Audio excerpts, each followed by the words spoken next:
tsaka kay Kuya Eds. Thank you. Bahay ni VNC ganito pala kadelikado. Dapat may seguridad. Kalingap Edo, nag-alala ng ito ay kanyang nalaman. Pero bago ang lahat intro muna tayo mga kalingap. Hello po sa ating lahat, Kuya Earls.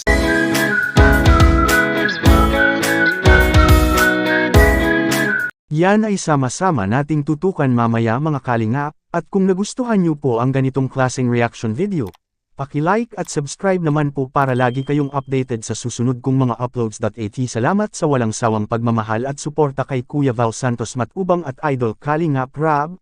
Paalala, panuurin at tapusin ang video na ito para malaman mo kung ano ang nilalaman nito bago mag-comment. Ngayon balik tayo sa topic, bahay nila VNC kung sino ang tatanungin napakadelikado pala. Kaya noong napuntahan ito noon ni Dr. Love, na may nabalitaan siya na may naninilip ito sa CR nila VNC. May hinala ang mga netizen na kapitbahay lang ito nila VNC ang naninilip sa kanilang bahay. At hanggang ngayon ay haka-haka lang ito na malapit lang ito sa bahay nila VNC. Ang mga taga-suporta ni VNC ay nag-alala na ito sa kalagayan sa bahay nila, lalo na sikat na ito. Kalingap Edo, lalong nag-alala na rin sa kalagayan nila VNC. Dapat may seguridad ang kanilang buhay, at hindi lang yan mga kalingap. Delikado rin dahil malapit lang sila sa tabi ng dagat mga kalingap. Kung sakaling may bagyong paparating, siguradong aanurin ang kanilang bahay. Lalo na kung may malakas na alon na hahampas sa kanilang bahay.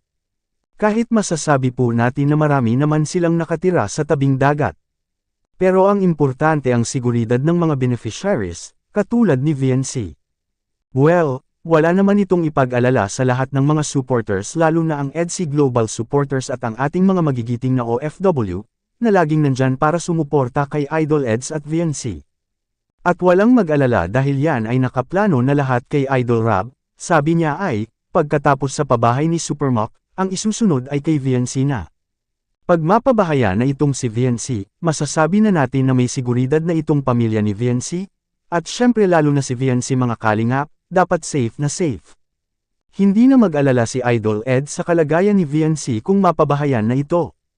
At ang napakaganda nito ay malapit lang ito sa Daet, ang lupa na nabili nila Idol Rab.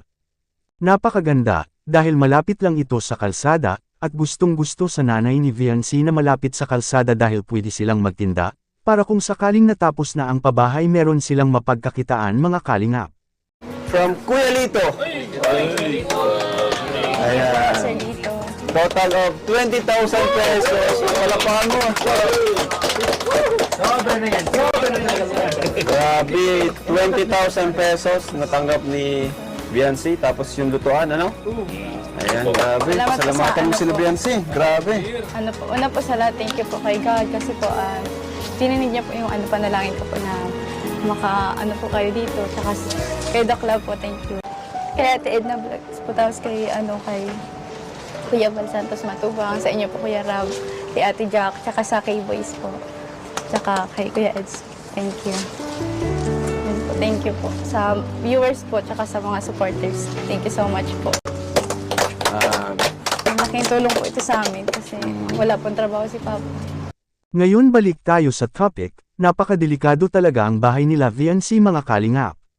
Dahil malapit ng tag-ulan, at may dalawang bagyo na paparating sa buwan ng Hunyo mga kalingap, delikado ito, saan kaya sila lilipat ni VNC mga kalingap? Lalo na ay nagkasakit ngayon si VNC, dahil sa sobrang init, at bigla ang umulan. Ipagdasal natin ang pamilya ni VNC mga kalingap, na kahit delikado ang bahay nila ngayon, sana ay maayos lamang ang kanilang kalusugan, lalo na si VNC lang ang inaasahan ng lahat.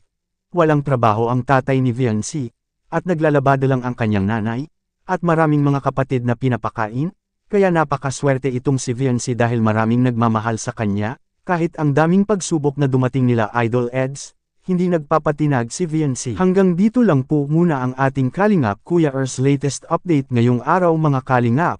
Sana'y suportahan po natin ang mga vlog ni Idol Rab, dahil dito kinukuha ang mga gastusin.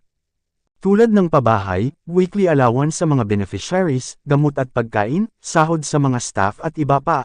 At kung nagustuhan niyo po ang ganitong klaseng reaction video, paki-like at subscribe at i-on ang notification bell para lagi kayong updated sa susunod kong mga uploads. Hanggang sa muli nating pag-reaction mga kalingap, ingat kayo palagi, to God be all the glory.